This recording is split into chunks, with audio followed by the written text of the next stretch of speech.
flip a 30, I kill some more. These sticks we dirty, yeah, when we ball. So today, I'm going to be talking about 29-year-old Saeed Muhaydin, who's better known as Postman or Flippa. He's from a tough area in Toronto called Lawrence Heights, in a neighborhood that in 2009 was labeled the murder capital, known as Jungle.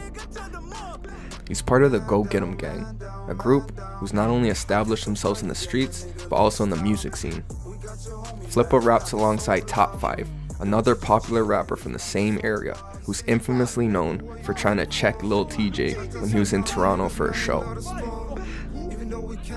Now, let's take a look into Flippa's documented history and see what makes him a savage from the six.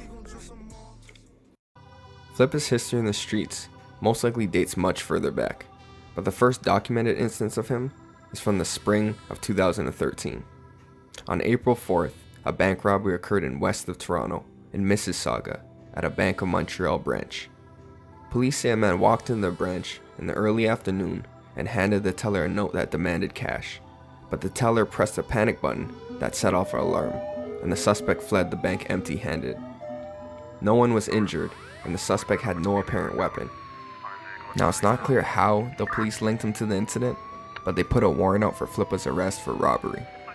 His professional savage career started early. The next documented instance of Flippa was in the summer of 2015. This time, he was way across the country, in Fort McMurray, Alberta, which is a small town but known to have a relatively high crime rate. In the early morning of June 2nd, 2015, the RCMP were called to Richard Street. When they arrived, they found a 32-year-old man suffering from a single gunshot wound. He was transported to the hospital in stable condition. Another incident happened about a month later. On July 10th, at around 3 a.m., RCMP responded to reported gunshots in the Charles and Hainault Street area. When they arrived, they found that no one had been shot, but several buildings and parked cars were sprayed with bullets. Police believed it was a targeted shooting. Once again, it's not clear how the police connected Flippa to the shootings, but he was charged with 1 count of aggravated assault, 1 count of careless use of a firearm, 1 count of possession of a weapon for a dangerous purpose, and 2 counts of discharging a firearm with intent, among other offenses. We're now brought back to Toronto in 2019 for Flippa's next alleged crime. On March 19th, emergency crews responded to the Junction area around Randolph and Perth Avenue to reports of a daylight shooting. Upon arrival to the scene, the police officers and paramedics located a 22-year-old man who was suffering from gunshot wounds. They quickly transported him to the hospital, but he later died. He was identified as Jerome Bell, nicknamed Murda, who was also a rapper and a supposed rival of the Go Gettem Gang. The case went cold for over a year before the police suddenly announced that they had made an arrest in connection to the shooting. Flippa was charged with first-degree murder, alleging he was the shooter who killed Jerome Bell. This is the case that he is currently in jail for.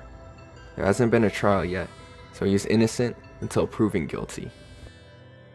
Even though he was behind bars, he still managed to get caught up in yet another case for something that had happened several months prior to his arrest. In the early afternoon of November 4th of 2019, police rushed to a plaza by the Queensway and West Mall area after several frantic calls came in about someone being shot. When emergency crews arrived, they found a man laying outside the UPS store suffering multiple gunshot wounds. He was rushed to the hospital but succumbed to his injuries. The victim was quickly identified as Antonio Scratch Fiorda, 50, who lived in Maple. Police claimed the man was a mob enforcer and had ties to a mob called the Calabrian Camiso family. He was apparently a made man. It said that he got out of his Audi and was walking towards the entrance of the plaza when a man got out of a black pickup truck that was parked close by and fired at the man from point-blank range. Because of the man's mob history, the police believe the killing might have been a paid hit. Now, this is a guy who in 1996 was charged after the police found an AK-47, a pipe bomb, and other explosives in his North York home. He ended up doing prison time for the charges, as well as served a prior sentence for extortion. So this was a serious dude with some real connections. On May 19, 2020, almost 6 months into the investigation of Antonio's murder, police charged Flippa with first-degree murder for the killing. At the time he was charged, he had already spent a few months in prison for his alleged involvement in the homicide of Burna.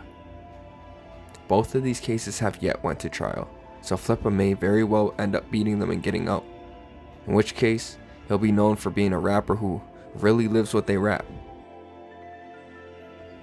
Alright folks, so that's it for the documented history of Flippa. I hope you enjoyed the video and I'll catch you on the next one.